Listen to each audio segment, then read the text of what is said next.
All right. I just got off the phone with Mr. Movie Phone, and he said that all that is out right now is Pirates of the Caribbean, Baywatch, and Alien Covenant. And I'm not gonna go fucking see any of those because I've seen most of them and they're garbage. So I'm gonna see what Netflix has to offer you, old boy. And here we go. We got ourselves War Machine, and it looks like it's gonna be about Don Cheadle's character from Iron Man. That's pretty cool. I think it's about when he was younger, coming up in the army, in the ranks. Brad Pitt's in it. Wow, this looks really cool. All right, let's check it out. Netflix and Cheadle. No Cheadle. You're saying there's no Cheadle? No Netflix and Cheadle. No, I didn't read the description. Welcome to room 666. The thing I said earlier about War Machine is not true. That's actually not what it's about. There is going to be no Cheadle. We are Cheadle-less, but hold on. I got Cheadle fingers. But War Machine is actually a new film from David Michôd, and it stars Brad Pitt as an army general who's sent to Afghanistan to try to end the war, and he brings along with him his own kind of band of misfits that end up just going over there and partying and not really doing anything for the war. But who did anything in the Afghanistan war, huh? I don't mean to get political, but Brad Pitt couldn't help it. Who can help, right? All right, enough about my chode, and let's get into David Michôd, who directed the film. He's an Australian director. He directed Animal Kingdom and The Rover, which are really good movies. Both of those films showed promise, but this War Machine one, it's kind of a step back. This seems like his first film to me, and maybe it's because he can't really tackle the dark political satire that it's supposed to be, because that's kind of the main problem with this movie, is that it's really disjointed in terms of the tones. It's all over the place. But he's a good director, But anyway, enough about David Michôd. Let's talk about my chode. Now, it's sweaty. All right, get your Speedo on so we can dive headfirst into the pit. Bradley Pitt is in this film. He stars in this film. And look, I love Brad Pitt. He's a great actor. He's a great character actor, but here, he's not bad. He's just a little over the top in some places. He's kind of miscast. Basically, the whole time, he's just like this. Like, the whole time.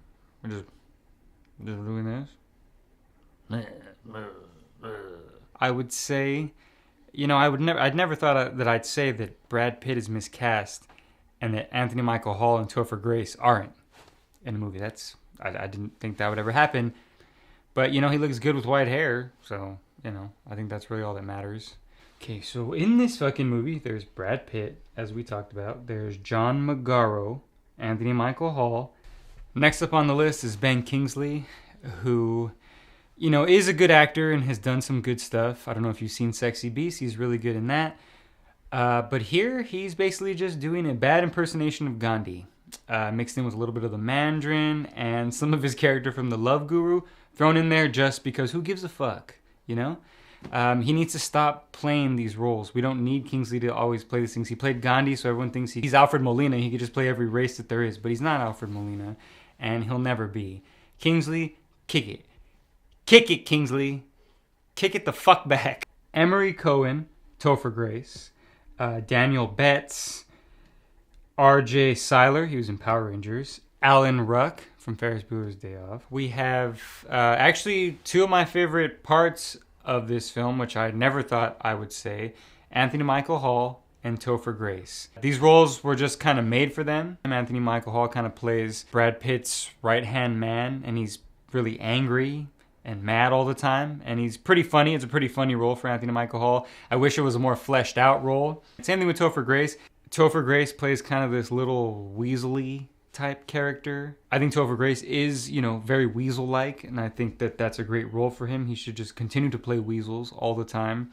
And, his character's not really fleshed out either, and I wish that it was. I wish there was more time with the kind of band of misfits that is around Brad Pitt, because the supporting cast is actually really fun when they're around, but they don't really get into it much. But Anthony Michael Hall and Topher Grace are better in a movie than Brad Pitt and Ben Kingsley. Who the fuck would have thought that? Oh my god. All right, there's a pretty big cast in this, but I'm not going to go through every single person because you don't really spend too much time with them. Nicholas Jones, Will Poulter, Lakeith Stanfield, Ben Kingsley, Meg Tilly. I haven't seen her since the fucking Big Chill. But Lakeith Stanfield, for the little time that he's on screen, he is actually really good. You might know him from Atlanta. He was in Get Out. He's really good in this. His character is pretty funny. Again, it's not really fleshed out, but he has maybe 3 or 4 scenes that are really strong and stand out from everything else that goes on. It's a typical kind of fun war movie for a while, and then it turns into this more serious, dramatic war movie. It just kind of jumps back and forth. It never knows what it wants to be. But with Lakeith Stanfield, in those scenes, there is sort of like the balance for his scenes. So, and he was actually really good in it. So I think he's good in everything he's been in so far. So, you know, Lakeith, baby. Griffin Dunn from, what was the After Hours? Josh Stewart. Scoot McNairy is in this. He narrates it. In conclusion, this movie is not about Don Cheadle. There's no Cheadle. We're Cheadle-less. We've got no Cheadle at all, and it could have used some Cheadle. It could have used a lot of Cheadle. Hell, maybe if it had Cheadle, it would have been better. But you know what? Look, if you saw the trailer and you're like, oh, that looks fine, check it out. Okay? If you saw it and you're just like, oh, that I wouldn't want to see that, don't see it. I wouldn't tell you to see it, because if the trailer doesn't interest you, you probably won't like it. And it's got no Don Cheadle. I thought I was going to Netflix and Cheadle today, but I guess not. Thanks, War Machine. Oh, Don Cheadle.